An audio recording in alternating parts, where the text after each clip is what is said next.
이사야 44장 22절로 28절 말씀입니다. 같이 읽겠습니다. 내가 내 허물을 빽빽한 구름같이 내 죄를 안개같이 없이 하였으니 너는 내게로 돌아오라. 내가 너를 구속하였음이니라. 여호와께서 이 일을 행하셨으니 하늘아 노래할지어다. 땅의 깊은 곳들아 높이 부를지어다. 산들아 숲과 그 가운데의 모든 나무들아 소리내어 노래할지어다. 여호와께서 야곱을 구속하였으니 이스라엘 중에 자기 영광을 나타내실 것이미로다. 내 구속자여 모태에서 너를 지은 나 여호와가 이같이 말하노라. 나는 만물을 지은 여호와라. 홀로 하늘을 폈으며 나와 함께한 자 없이 땅을 펼쳤고 헛된 말을 하는 자들의 징표를 폐하며 점치는 자들을 미치게 하며 지혜로운 자들을 물리쳐 그들의 지식을 어리석게 하며 그의 종의 말을 세워주며 그의 사자들의 계획을 성취하게 하며 예루살렘에 대하여는 거기에 사람이 살리라 하며 유다 성읍들에 대하여는 중건될 것이라. 내가 그 황폐한 곳들을 복구시키리라 하며 기품에 대하여는 이르기를 마르라. 내가 내 강물을 마르게 하리라 하며 고르스에 대하여는 이르기를 내 목자라. 그가 나의 모든 기쁨을 성취하리라 하며 예루살렘에 대하여는 이르기를 중건되리라 하며 성전에 대하여는 내 기초가 놓여지리라 하는지라. 아멘. 사람은 자기 인생이 뜻하고 계획하고 예측한 대로 되어지기를 바라고 살지만 세상의 어느 누구도 자신의 인생을 미리 예측하거나 자신의 마음대로 살아갈 수가 없습니다. 인생이란 때로 자신이 원하는 대로 일이 잘 되어서 웃을 때도 있고 기뻐할 때도 있지만 전혀 원하지 않은 일들로 인해서 슬퍼하고 낙담하고 마음 아파하는 일들이 더 많습니다.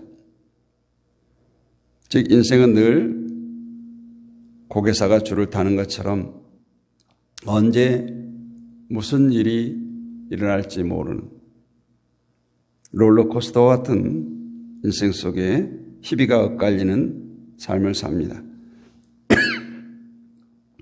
그런데 이 희비라는 것이 우리가 전혀 예측할 수 없다라는 겁니다. 어떤 일이 언제 우리에게 닥칠지 전혀 알 수 없는 인생을 살아갑니다. 그래서 어떤 자는 인생을 럭비공과 같다 이렇게 말합니다. 럭비공은 어느 공과 달리 둥글지 않고 타원형입니다. 던진 사람도 그 공이 바운드되면 어느 방향으로 튈지, 둥근 공은 자신이 원하는 방향으로 튀도록 입사각과 반사각이 같지만 럭비공은 그렇지 않습니다. 던진 사람의 의도를 완전히 무시한 채 어디로 튈지 모릅니다. 우리 인생도 그와 같이 어느 방향으로 튀어오를지 모르는 알 수 없는 인생이라는 것이죠. 이런 이유로 인해서 럭비공 같은 인생이 어디로 튈 것인가 미리 예측하려고 하는 인간들의 욕심은 예나 지금이나 마찬가지입니다. 토정 비결을 본다거나 운세를 본다거나 타로 점을 친다거나 또 무속인을 찾아가서 내 인생이 어떻게 될 것인가를 묻습니다. 또 오랜 시간을 정해놓고 기도를 하기도 합니다. 사람이 저는 인생을 가장 편안하게 살아가는 지혜는 인생이 튀는 방향으로 따라가는 거죠. 인생이 튀는 방향이다. 그러니까 별것처럼 여겨지지만 순리대로 사는 거예요. 역행하여 살면은 힘만 들어질 뿐입니다. 그 예정되어진 인생을 우리가 바꿀 수가 없어요. 그리고 항상 내 뜻대로 일이 잘 될지 안 될지 모른다는 것 때문에 전전긍긍하게 되고 염려하고 고민하고 살아갑니다. 지금 오늘 일이 잘 됐다고 해도 또 자고 나면 내일 일이 어떻게 될지 모르는 불확실성을 가진 현대를 살아가는, 아무리 과학이 발달하고 문명이 발달하고 통신이 발달한 이 세상 가운데 살지만 우리들의 그 불확실성은, 걱정은, 염려는 여전합니다. 우리에게 중요한 것은 현실이 아니에요. 보여지는 것이 다가 아니라 그 현실을 바라보는 우리의 마음, 우리의 영적인 시각이 중요합니다. 세상 사람들도 현실에 매이지 않는 것이 인생을 잘 살아갈 수 있는 지혜다라고 생각합니다. 그래서 인간 만사 세옹지마라는 말이 생겨난 것이죠. 모든 일에는 좋은 일이 있으면 나쁜 일도 있고 나쁜 일이 있으면 좋은 일도 있다라는 거예요. 우리가 세옹지마라는 말의 유래, 출처 이런 거 옛날에 시험에 많이 나왔었잖아요. 옛날 중국 변두리에 세옹이라고 하는 나이 많이 먹은 노인이 살았는데 하루는 그 노인이 기르던 말이 집을 나가버렸어요. 그래서 주위의 모든 사람들이 안타까운 말을 할 때 세옹이라는 노인은 전혀 그것을 아까워하지 않습니다. 아까워하지 않았어요. 그냥 표정이 덤덤합니다. 그런데 그 잃어버렸던 말이 얼마 후에 돌아왔는데 돌아올 때 아주 좋은 말 한 마리를 같이 데리고 왔습니다. 그러자 주변 사람들이 이번에는 복이 굴러 들어왔다고 좋아합니다. 그런데 이번에 그 세옹이라는 노인은 여전히 좋아하는 기색이 없이 덤덤합니다. 그러자 이번에 노인이 아들이 그 좋은 말을 타고 놀다가 떨어져서 다리를 다치죠. 또 주위 사람들은 모두 안타까워하고 위로합니다. 세옹이라는 이 노인은 여전히 아무렇지 않는 듯 덤덤합니다. 그런데 갑자기 전쟁이 나죠.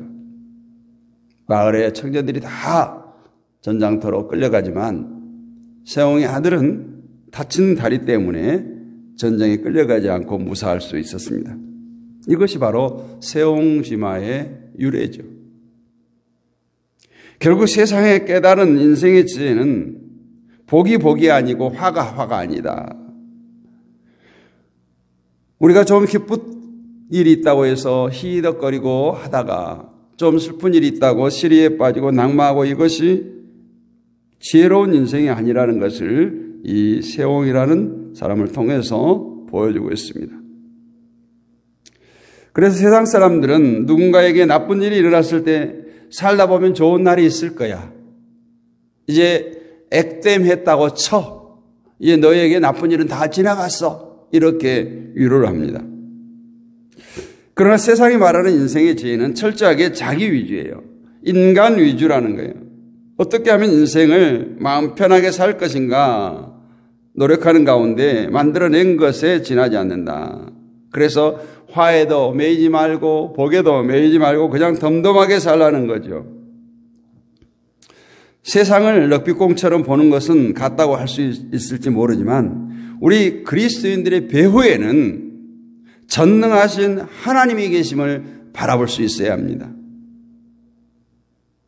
이것이 럭비공이라는 것은 우연히 그렇게 되어지는 것이 아니라 하나님의 계획과 뜻 안에서 움직여진다는 의미로서 우리는 럭비공 같은 인생을 바라보는 거죠.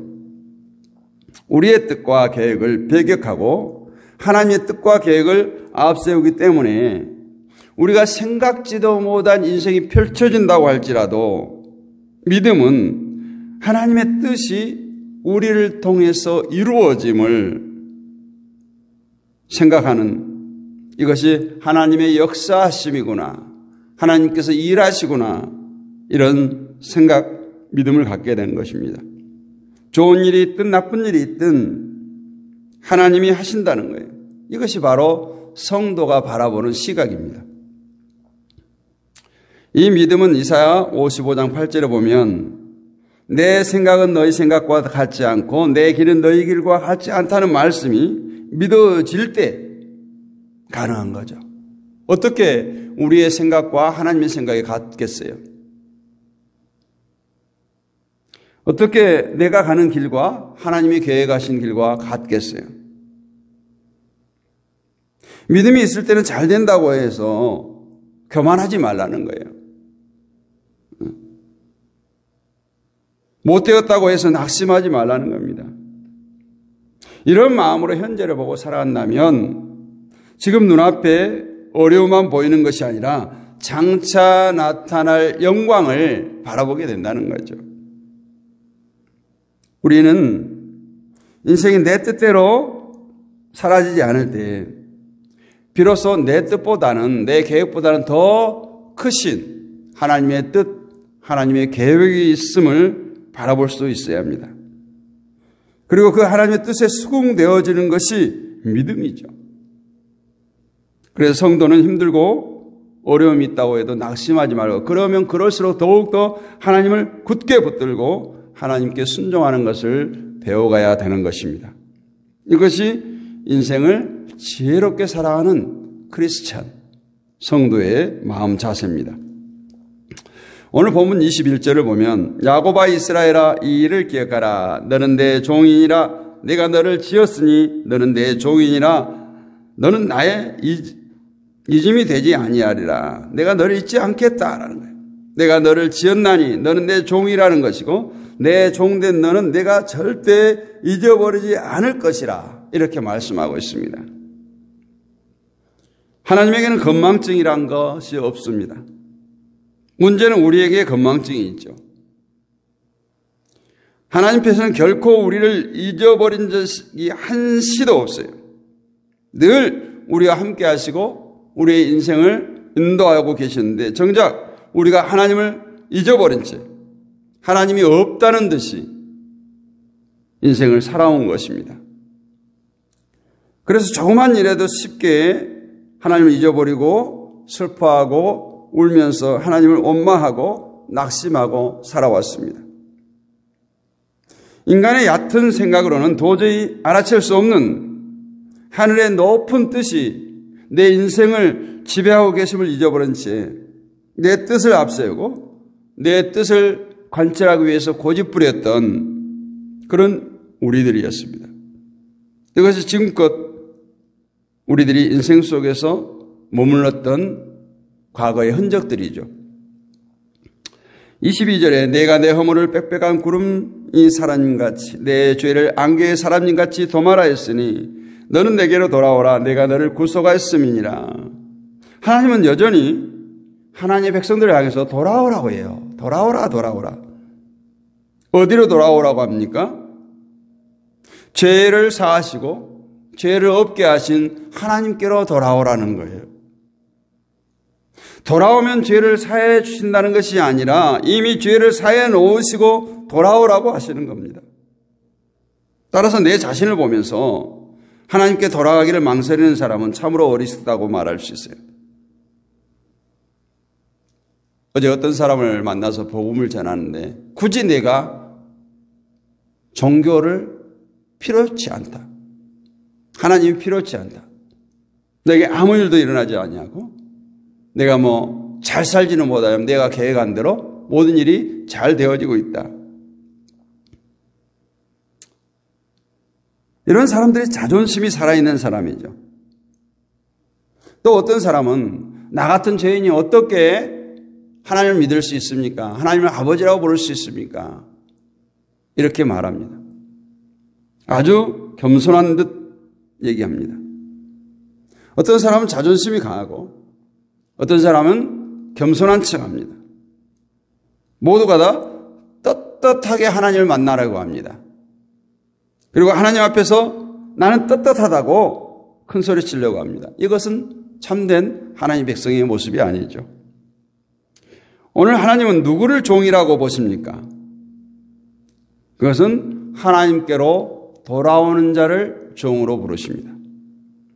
죄를 사하시고 용서하시는 하나님의 일을 바라보면서 하나님께로 돌아오는 자가 곧 종이요 하나님의 증인입니다. 이 사람은 하나님 앞에서 떳떳함이 없어요. 오직 죄를 사해 주신 그 하나님의 일만 마음에 두고 있기 때문에 누군가에게 하나님을 전한다고 해도 나를 앞세우는 것이 아니라 오직 하나님께서 하시는 일만 전하게 될 것입니다. 이런 사람이 종이요 증인입니다. 지금 세상에는 하나님의 종이라고 자처하면서도 자기의 업적을 앞세우고 자기를 자랑하는, 하나님보다 자기를 자랑하는 거짓에 매여 있는 종들이 판을 치고 있어요. 참된 종이 어떤 자인가? 하나님이 돌아오라고 할 때 가는 그 길이 잘못되었음을 깨닫고 턴하는 거예요. 내가 가는 그 길이 하나님께서 인정하지 않는 길이기 때문에 돌아오라고 하는 겁니다. 그때 돌아오면 되는 거예요. 결국 죄 사함이 있는 하나님께로 돌아오는 것 외에는 모두 멸망의 길이라는 거예요. 아무리 내가 가는 길이 좁고 세상에 수많은 사람들이 가는 넓은 성공의 길같이 보일지라도 하나님께서 그곳에서 돌아오라고 하면 돌아서야 됩니다. 하나님께 돌아간다는 것은 세상에 매였던 사람이 하나님께 매이는 삶으로 변화를 말합니다. 즉 하나님을 믿기는 하겠지만 세상 사람들은 하나님께 매이는 것을 싫어한다는 거예요. 죄사함은 좋지만 죄사함이 있는 쪽으로 가기를 싫어합니다. 이런 사람은 종이 아니죠. 종은 주인에게 매인바된 자예요. 매여 있는 자예요. 붙들린 자입니다. 자기 계획, 자기 뜻을 완전히 포기하고 대신 주인의 뜻에 맞는 주인의 계획 속에 살아가는 사람이 종이죠. 설령 그 주인의 뜻과 계획에 의해서 내 자신이 엉망이 된다고 해도 주인의 뜻을 거스를 수가 없어요. 하나님의 뜻을 거스를 수가 없어요. 하나님의 뜻이 이루어지는 것 때문에 감사할 수 있는 사람, 그것이 하나님의 종 아닙니까? 오늘날 크리스천들이 하나님을 믿는다고 하면서도 하나님께 돌아가기 싫어하는 것은 자기의 뜻과 계획과 생각이 여전히 살아있기 때문에 그렇습니다. 그래서 인간이 세상에 한번 태어났으면 한번 멋있게 살다가 죽어야 되지 않냐.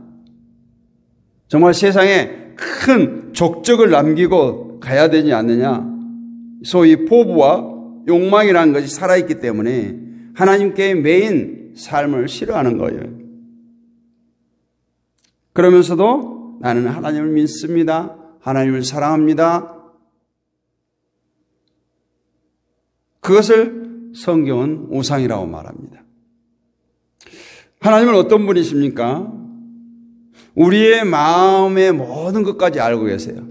내가 오늘 간과하여 부르짖지 않는 그 마음의 소원까지도 알고 계십니다. 그런데 그분께서 우리의 소원을 다 알고 계심에도 불구하고 우리의 소원과 반대되는 길로 인도하신다? 그러면 우리가 알지 못하는 하나님의 깊고 높은 뜻이 있지 않겠어요? 그 뜻을 생각하고 어리석은 내 생각으로 하나님의 뜻을 방해하지 않고 친히 하나님께서 일하시도록 내 뜻을 포기하고 하나님께 맡기는 것이 바로 하나님께 돌아가는 것입니다.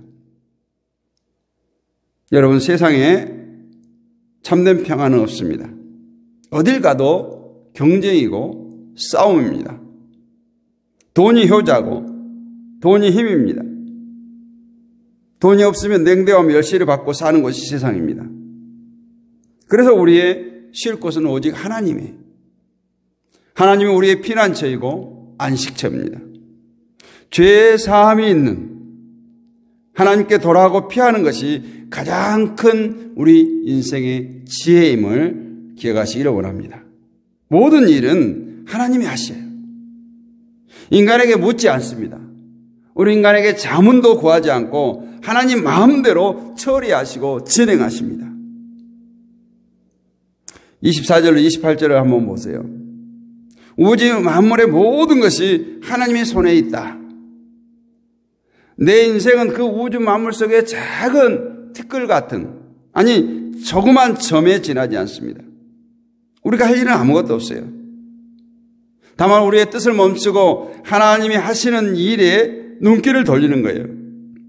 그럴 때 하나님께서 우리에게 깨달음을 주실 겁니다. 우리가 지금 그 하나님의 뜻을 깨닫지 못했다면 우리의 눈길을 하나님께로 향하지 않고 세상에 여전히 두고 있다라는 거예요. 힘들고 어렵다고 내 생각이 앞서고 근심과 염려에 빠져 있다면 결코 하나님을 알 수도 없고 하나님의 뜻을 깨달을 수가 없습니다. 그래서 성도는 힘들 때일수록 내 생각이 하나님의 지혜를 가리지 않도록 힘써야 됩니다. 세상을 살면서 많은 사람들이 죽고 싶다라는 얘기들을 많이 합니다. 정말 죽고 싶다는 마음이 들고 진짜 죽고 사느냐는 그 고비에 처할 때가 있을 때 잠시 그 고민을 염려를 멈추고 하나님을 깊이 묵상하기를 바랍니다. 그럴 때 하나님은 분명히 지혜를 주시고 그 어려움을 이길 능력을 주실 것입니다. 하나님은 살아계십니다. 어제도 살아계셨고 오늘도 살아계시고 여전히 살아계십니다. 그 하나님은 우리의 아버지가 되십니다. 그 하나님은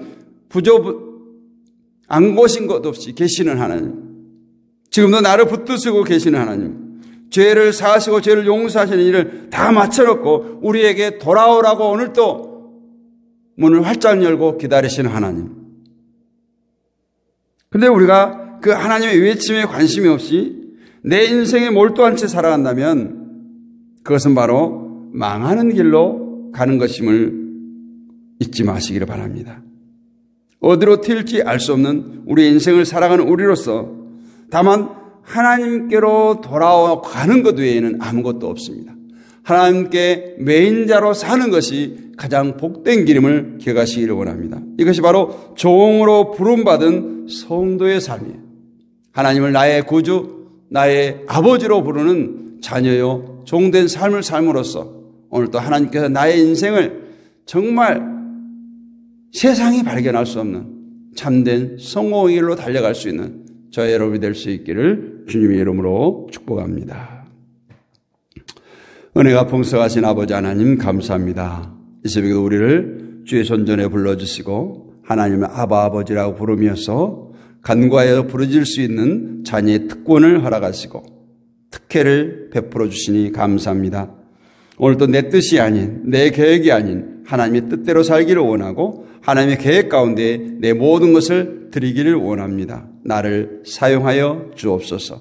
이 새벽에도 깨어기도하는 모든 하나님의 백성들을 기억하옵소서. 저들의 간구를 주여 들으시고 응답하여 주옵소서. 인간의 소욕이 아닌 인간의 욕심이 아닌 그 나라와 그 의를 구하며 하나님의 뜻이 무엇인지 분별하는 우리의 마음을 열어주시고 그 뜻을 구하여 아를 때마다 들으시고 응답하여 주시옵소서. 오늘도 한 주간도 주님을 향해서 달려왔습니다. 주님과 동행하는 삶을 살았습니다. 남은 주말도 주님과 동행하기를 원하고 복된 성일 맞이하기를 원합니다. 사랑하는 하나님의 백성들 가정을 붙들어 주시고 섬기는 교회를 붙들어 주시고 어리에서 난 자녀손들을 붙들어 주시고 무엇보다도 삶에 터져진 우리들의 가정과 직장을 붙들어 주시고 사업장을 붙들어 주셔서 하나님의 백성들이 이 땅을 살아갈 때 세상 가운데서 부끄러움 당하지 않도록 굳건히 세워주시고 아버지 하나님의 백성들이 이 땅을 지배하며 선한 영향력을 흘려보낼 수 있도록 담대한 믿음, 강한 힘을 주시옵소서. 믿사옵고 살아계신 우리 주 예수 그리스도의 이름으로 감사하고 기도하옵나이다. 아멘.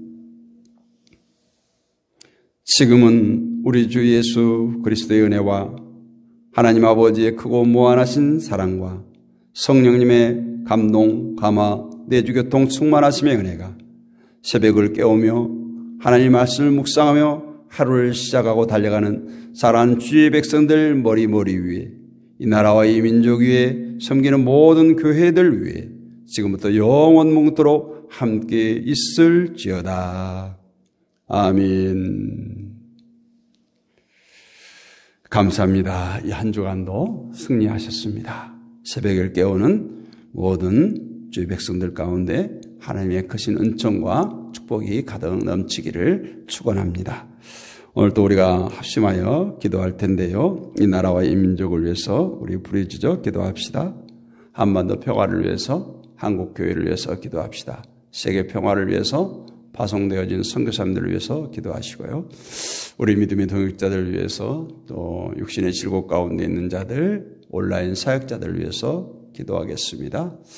우리 다음 세대를 위해서 기도합니다. 우리 자녀들과 이웃, 친구, 친척들을 위해서 그 영혼이 이 세상의 어느 것보다 소중함을, 긍휼의 마음을 우리에게 주셔서 그 영혼들을 붙들고 기도하기를 원하고, 오늘 금요일인데요. 우리들의 가정과 섬기는 교회와 사업장과 직장을 위해서 집중적으로 기도하도록 하겠습니다. 우리 주여 크게 한번 무릎 꿇고 가정과 교회를 위해서 기도합니다.